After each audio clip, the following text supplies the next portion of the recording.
Mari kita bersama-sama siapkan hati kita untuk kita belajar kebenaran firman Tuhan. Dan pagi hari ini saya ingin mengajak Bapak Ibu Saudara sekalian untuk kita kembali mempelajari apa yang dulu pernah kita pelajari dalam seri yang kebaru, yaitu Cawan Pahit Kehidupan. Dan kita sudah belajar pada seri yang pertama tentang cawan pahit kehidupan. Saudara-saudaraku yang dikasihi oleh Tuhan Yesus Kristus, setiap kita harus percaya dan menyadari bahwa dalam hidup ini kita tidak hanya menerima hal-hal yang baik, kita tidak hanya menerima kemanisan dalam hidup ini, tetapi ada hal yang buruk yang kita alami, ada hal yang pahit yang harus kita telan, dan itulah cawan yang harus kita minum. Seperti Yesus ketika malam yang terakhir, dia meminum cawan penderitaannya, lalu dia memberikan kepada murid-muridnya. Demikian pula setiap orang percaya, setiap kita harus bersyukur kalau Tuhan memberikan cawan manis dalam hidup kita. Tetapi kita juga tidak boleh menolak kalau cawan pahit itu yang diberikan kepada kita. Saudaraku, cawan pahit yang pertama yang pernah kita pelajari itu disebut dengan penderitaan. Tidak ada orang yang senang dengan penderitaan. Tidak ada orang yang senang dengan kesulitan. Tidak ada orang yang senang dengan kegagalan. Setiap kita menghindari penderitaan. Setiap kita menolak rasa sakit. Setiap kita menolak hal-hal yang tidak menyenangkan. Tidak ada orang yang senang dengan sakit. Kita semua pengen sehat. Kita semua ingin diberkati. Usaha kita untung. Semua yang kita lakukan, semua berjalan dengan baik. Tetapi apa yang kita harapkan, apa yang kita inginkan tidak selalu menjadi kenyataan. Kita mengharapkan yang baik, tetapi yang terjadi adalah hal yang buruk.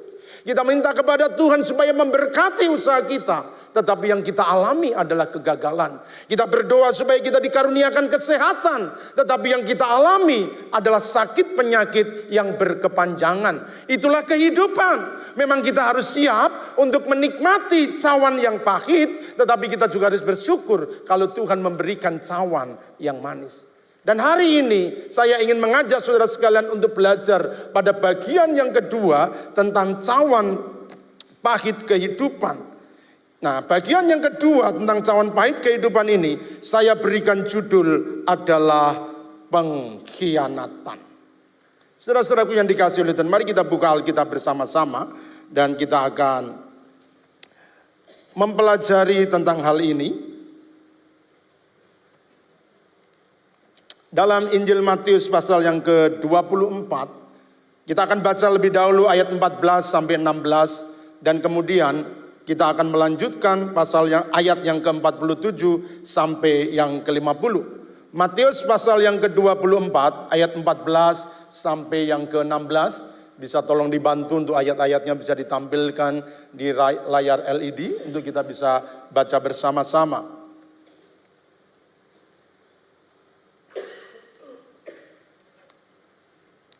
Baik, demikian firman Tuhan.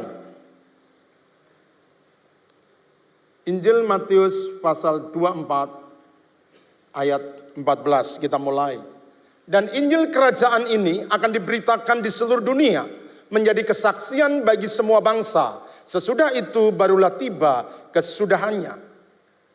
Jadi apabila kamu melihat, maksud saya 26. Makanya ini agak salah. Matius 26 ayat 14, mohon maaf. Matius 26 ayat 14 sampai 16, lalu kita akan lanjutkan ayat yang ke-47 sampai yang ke-50. Kemudian pergilah dari seorang dari 12 murid itu yang bernama Yudas Iskariot kepada imam-imam kepala. Ia berkata, apa yang hendak kamu berikan kepadaku supaya aku menyerahkan dia Yesus kepada kamu? Mereka membayar 30 uang perak kepadanya. Dan mulai saat itu ia mencari kesempatan yang baik untuk menyerahkan Yesus. Kita lanjut ayat 47. Pada waktu Yesus masih berbicara, datanglah Yudas, salah seorang dari ke-12 murid itu. Dan bersama-sama dia serombongan besar orang yang membawa pedang dan pentung. Disuruh oleh imam-imam kepala dan tua-tua bangsa Yahudi. Orang yang menyerahkan dia telah memberitahukan tanda ini kepada mereka. Orang yang akan kucium, itulah dia, tangkaplah dia. Dan segera ia maju mendapatkan Yesus dan berkata, salam Rabi, lalu mencium dia. Ayat 50, tetapi Yesus berkata kepadanya, hai teman, untuk itukah engkau datang? Maka majulah mereka memegang Yesus dan menangkapnya. Saudara-saudaraku yang dikasihi oleh Tuhan Yesus Kristus, dari ayat-ayat yang kita baca dengan jelas kita melihat bahwa selain cawan pahit penderitaan yang Yesus minum, maka cawan kedua yang dinikmati oleh Yesus adalah pengkhianatan. Dia dikhianati oleh orang yang dia kasihi. Dia dikhianati oleh sahabatnya sendiri. Dia dikhianati oleh murid-murid yang dia cintai. Yudas Iskariot. Alkitab mengisahkan kepada kita bahwa ketika Yesus sedang makan malam bersama murid-muridnya untuk yang terakhir kalinya sebelum dia akan disalibkan. Lalu Yudas meninggalkan kerumunan dan dia pergi kepada tua-tua, imam-imam kepala Yahudi, dan dia mulai berkata kepada mereka, aku akan menyerahkan dia, aku akan menyerahkan Yesus, tetapi apa yang kau berikan kepadaku? Dan sepakatan terjadi bahwa Yudas akan menyerahkan Yesus kepada imam-imam kepala orang-orang Yahudi dengan harga 30 keping perak. Saudara-saudaraku, malam itu ketika Yesus ada di taman Getsemane, ketika hari sudah mulai gelap, maka dengan para tentara, para serdadu pada waktu itu, ada imam-imam, ada tua-tua orang Yahudi, maka Yudas memasuki taman Getsemane. Dia tahu persis di mana Yesus berada. Lalu dia datang dan dia mulai memeluk Yesus. Dia menciumnya. Itu menjadi tanda bahwa itulah orang yang harus dia tangkap. Saudara-saudaraku yang dikasihi Tuhan, itulah yang disebut dengan pengkhianatan. Yudas yang selama ini hidup bersama dengan Yesus, tetapi di akhir kehidupannya dia menjual Yesus, dia mengkhianati Yesus sebagai gurunya. Itulah cawan pahit yang kadang-kadang kita minum. Kalau Yesus menikmati cawan pahit pengkhianatan, maka setiap kita orang-orang percaya, siap atau tidak, kita harus berani untuk menelan cawan pahit kehidupan yang disebut pengkhianatan. Saudara-saudaraku yang dikasihi oleh Tuhan, kalau kita berbicara tentang pengkhianatan, maka pengkhianatan hadir di segala tempat kehidupan. Pengkhianatan bisa hadir di tengah-tengah pekerjaan antara pimpinan dan karyawan, bisa terjadi pengkhianatan.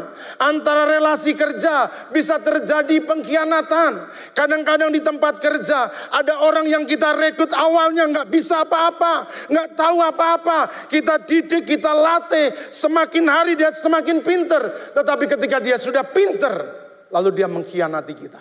Dia keluar dari pekerjaan dan sekarang menyaingi kita. Demikian pula dalam hubungan bisnis, dalam relasi.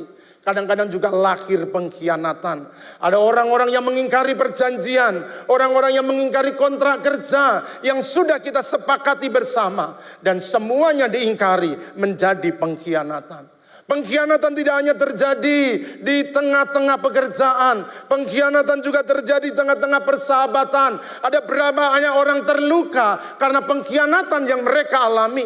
Orang-orang yang dulu dia cintai, orang-orang yang dulu dia sayangi, tapi pada akhirnya mereka mengkhianati dan meninggalkan sakit hati dalam hidup kita. Anak-anak muda, pernahkah kalian mengalami yang namanya pengkhianatan? Dikhianati karena cinta. Tapi hari ini saya ingin mengajak kita untuk kita belajar bersama-sama. Bukan hanya di tempat kerja, bukan hanya dalam hubungan persahabatan, hubungan percintaan, tetapi di tempat-tempat pelayanan, di gereja juga tidak sedikit terjadi pengkhianatan. Kadang-kadang juga itu akan masuk dalam rumah tangga, di dalam keluarga, terjadi pengkhianatan.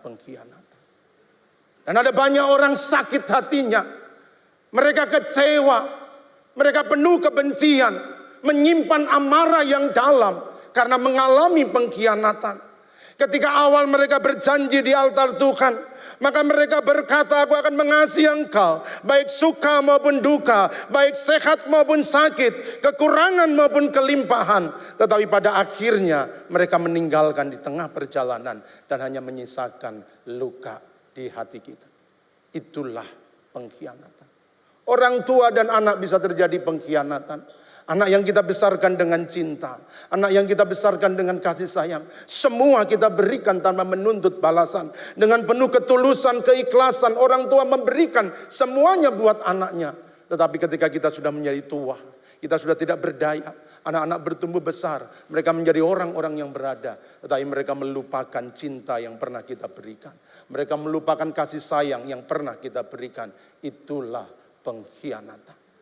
Saudara-saudaraku yang dikasihi oleh Tuhan Yesus Kristus, pengkhianatan memang akan terjadi di segala bidang kehidupan.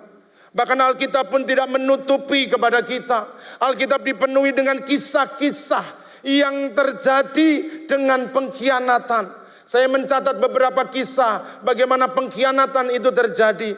Mulai dari kitab Kejadian 29 ayat 25 sampai 26. Maka Yakub dikhianati oleh Laban pamannya.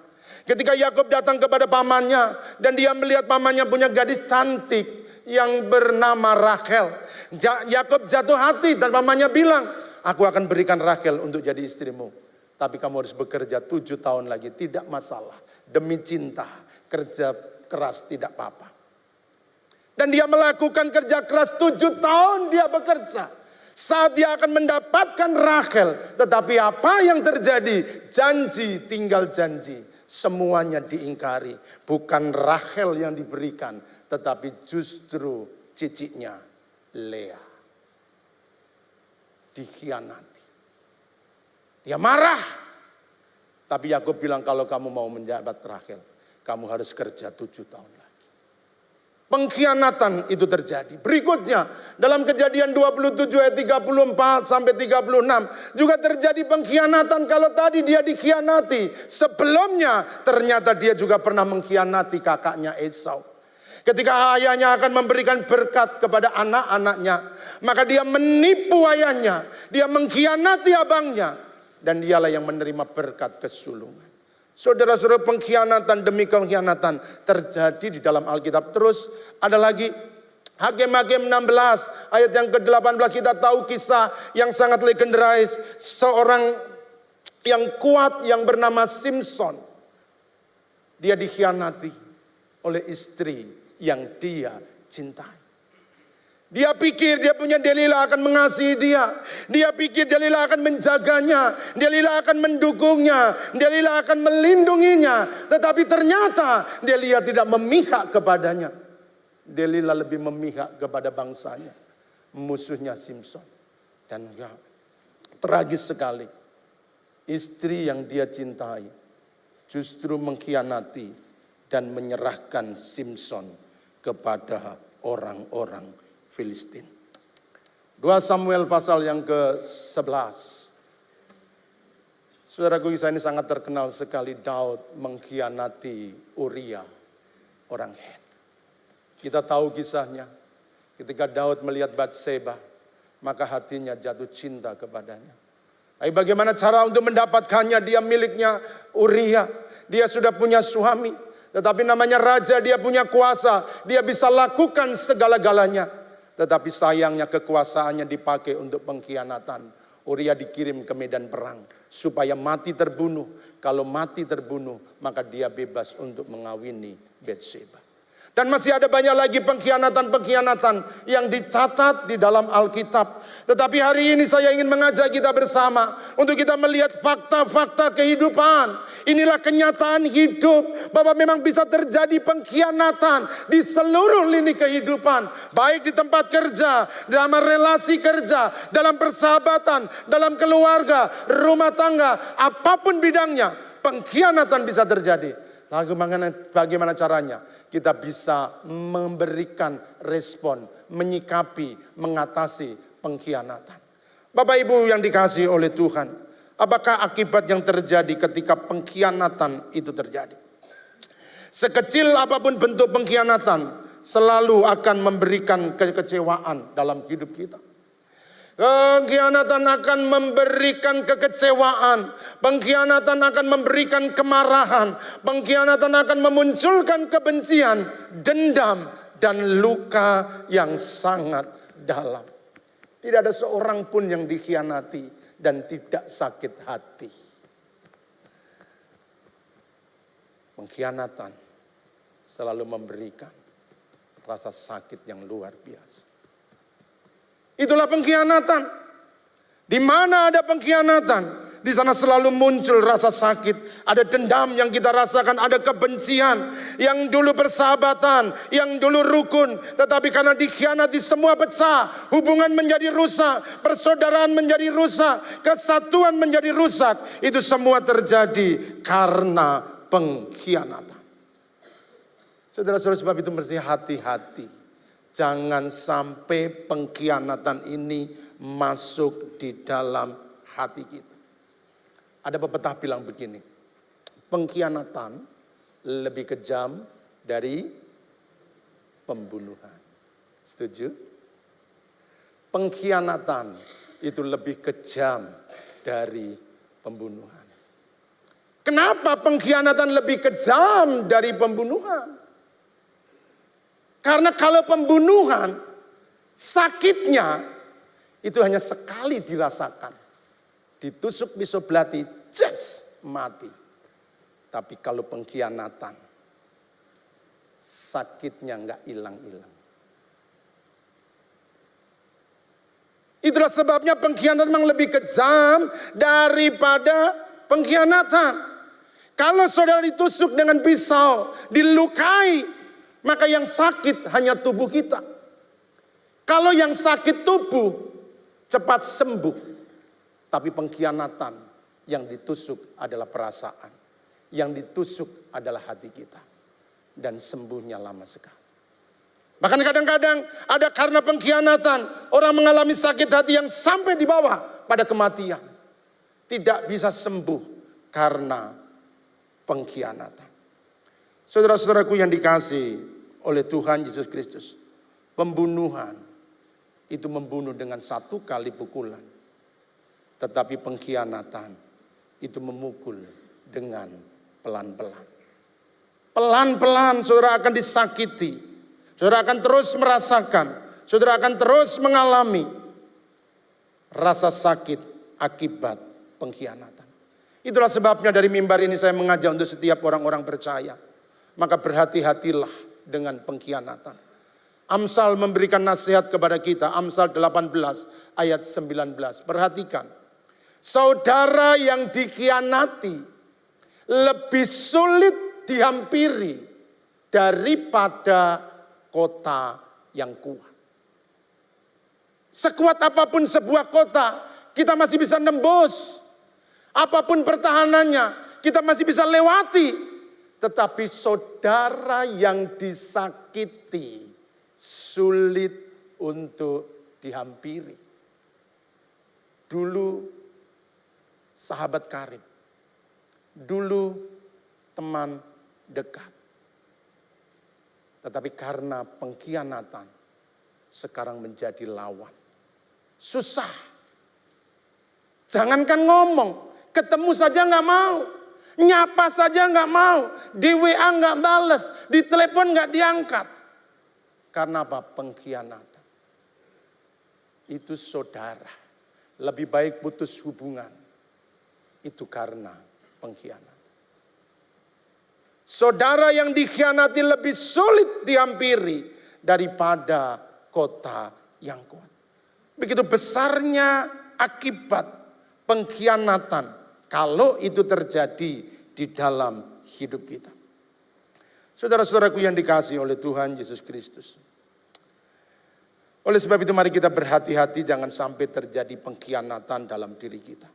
Kalau pengkhianatan itu terjadi, orang sudah mengkhianati kita. Lalu apa yang kita lakukan? Berikut ini saya ingin mengajak saudara sekalian untuk kita belajar bagaimana cara mengatasi pengkhianatan. Yang pertama, saudara mesti harus menyadari bahwa pengkhianat selalu datang dari orang dekat. Yang namanya pengkhianat itu selalu orang dekat. Amin. Saudara tidak pernah dikhianati oleh musuhmu. Musuh tidak pernah mengkhianati kita. Tetapi orang-orang yang dekat dengan kita, itu adalah calon-calon pengkhianat. Nggak perlu tengok kanan kiri. Mereka sudah bertobat. Ya. Tetapi inilah faktanya. Bahwa kita tidak pernah dikhianati oleh orang yang jauh. Orang-orang yang jauh tidak pernah menyakiti hati kita. Bahkan orang yang tidak kita kenal tidak pernah mengkhianati kita.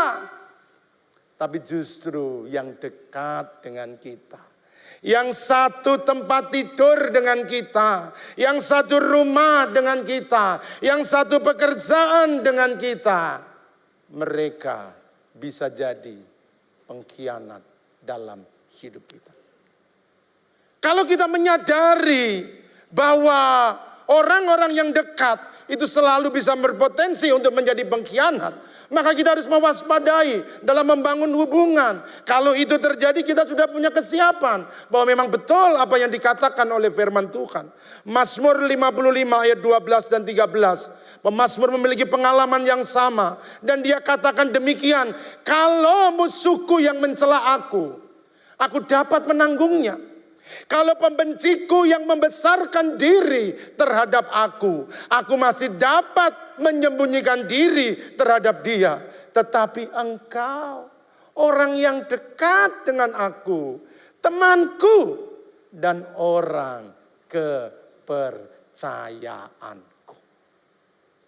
Semakin dekat, rasa sakit karena pengkhianatan itu semakin dalam. Suami-suami, hati-hati. Kalau kita sampai mengkhianati istri, maka rasa sakitnya tidak bisa diatasi. Sakit sekali. Istri-istri, waspadalah. Bahwa yang menjadi pengkhianat memang orang dekat. Bukan orang yang jauh. Setiap kita memang punya potensi.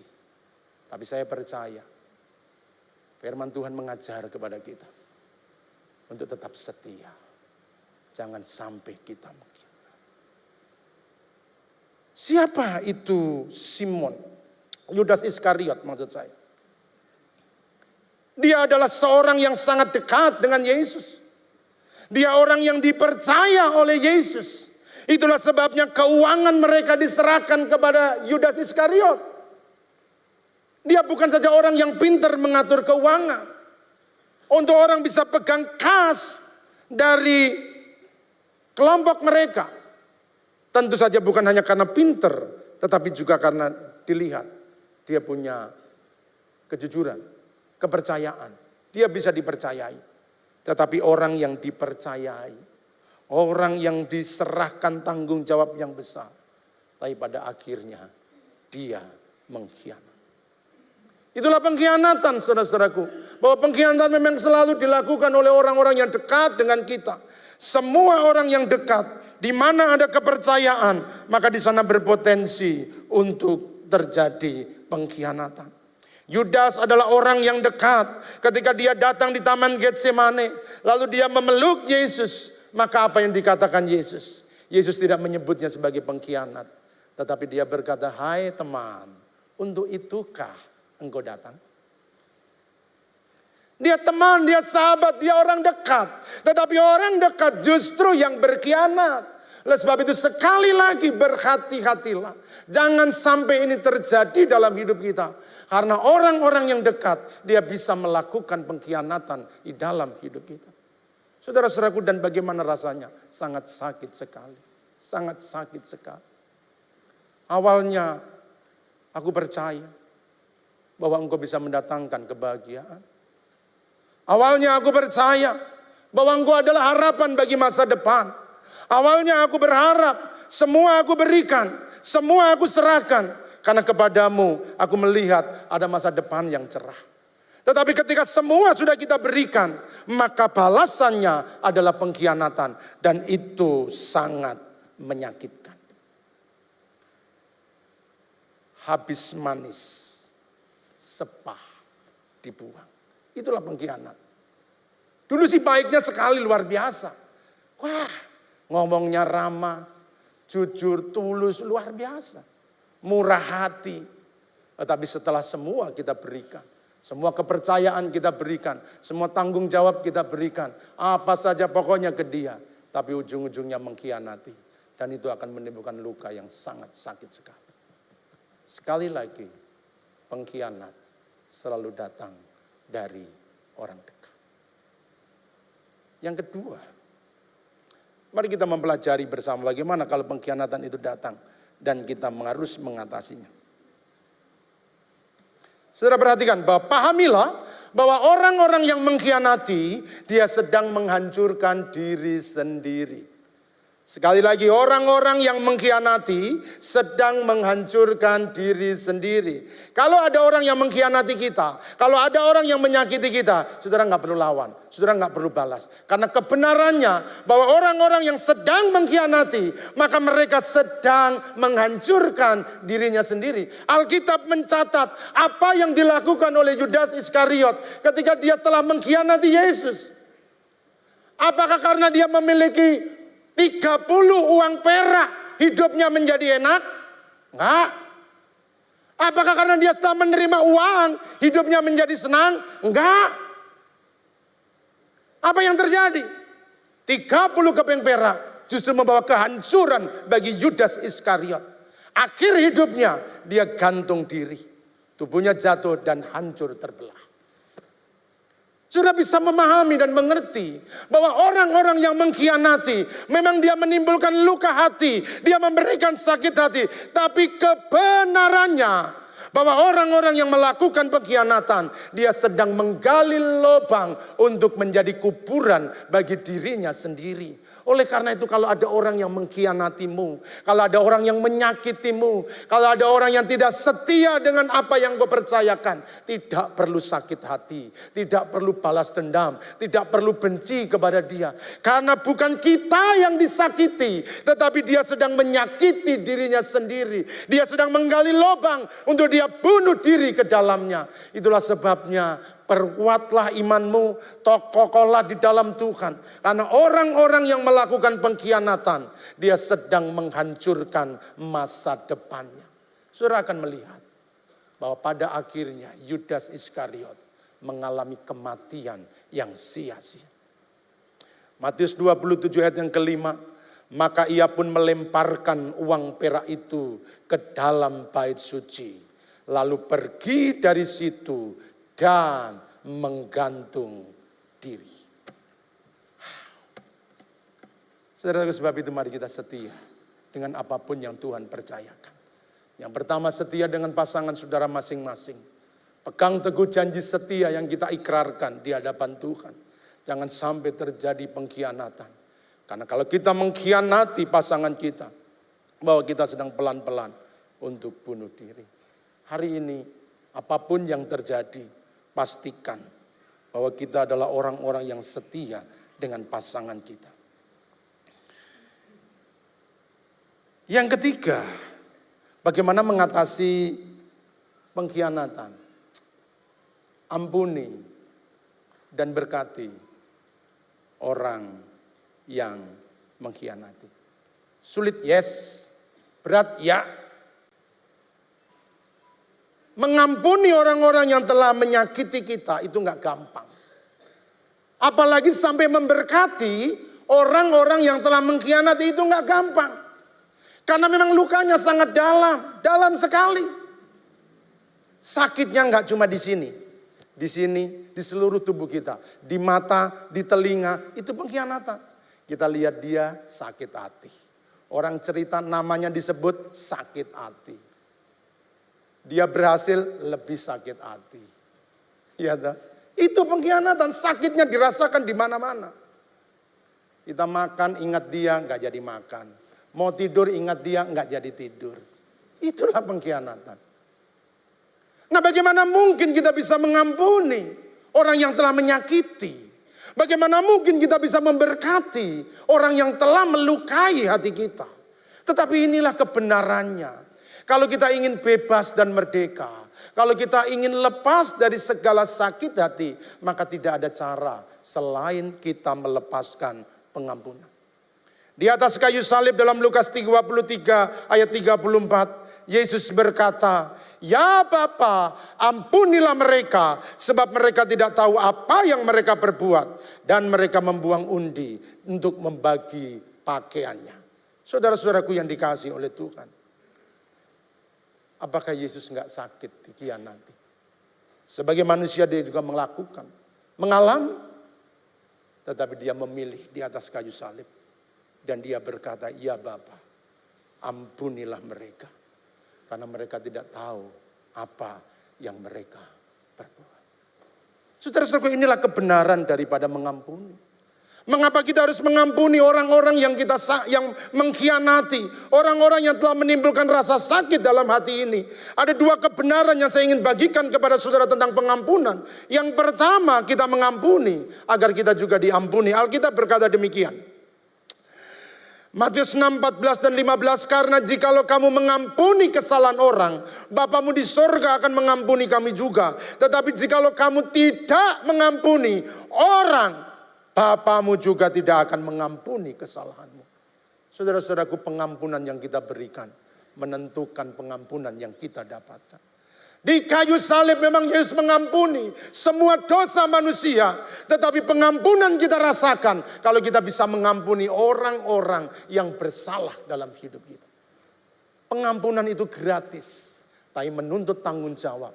Orang-orang yang diampuni harus mampu mengampuni orang-orang yang menyakiti. Yang kedua, bahwa pengampunan itu menyembuhkan. Efesus pasal 4, 31 dan 32 dikatakan demikian. "Segala kepahitan, kegeraman, kemarahan, pertikaian, dan fitnah hendaklah dibuang dari antara kamu. Demikian pula segala kejahatan.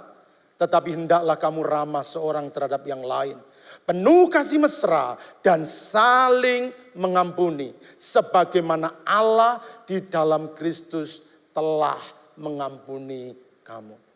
Bagian ayat 31, segala kepahitan. Kalau kita dikhianati, pahit enggak? Pahit. Kegeraman. Kalau ada orang yang mengkhianati, geram enggak? Geram.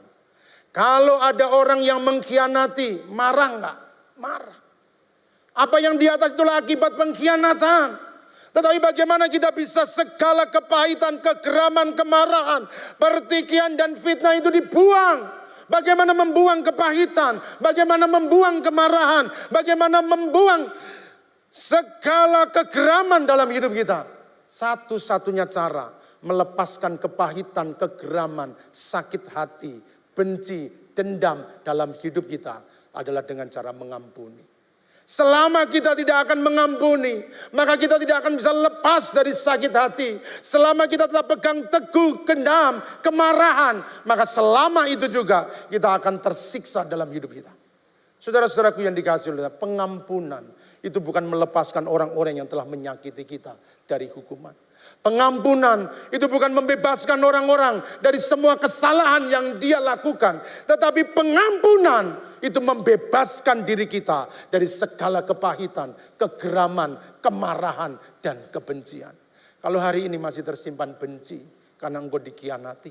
Kalau hari ini masih ada kemarahan karena datangnya dari pengkhianatan. Maka tidak ada cara lain selain kita berani berdiri teguh untuk melepaskan pengampun. Mari kita belajar dari ini. Memang berat untuk dilakukan. Memang sulit untuk dikerjakan. Tapi inilah caranya yang Yesus tunjukkan kepada kita. Bapak, Ibu, dan saudaraku yang dikasihi oleh Tuhan. Hidup kita ini sangat terbatas. Waktu-waktu yang kita miliki juga sangat terbatas. Jangan habiskan dengan kemarahan karena pengkhianatan yang terjadi. Jangan isi dengan sakit hati karena orang-orang yang mengkhianati. Jangan penuhi dengan rasa benci. Mari nikmati hidup ini dengan kemerdekaan, dengan kebebasan, dengan kesukaan, dengan cara kita melepaskan pengampunan. Barangkali ada di antara Bapak Ibu yang sampai hari ini saudara masih menyimpan rasa sakit hati karena ada orang-orang yang pernah mengkhianati. Berdirilah di atas kebenaran firman Tuhan. Cawan pahit kehidupan memang harus kita telan, memang harus kita nikmati. Tetapi keberanian kita untuk menikmati dan melepaskan pengampunan kepada orang-orang yang menyakiti, itu yang akan menyembuhkan dan membebaskan kita. Tuhan memberkati.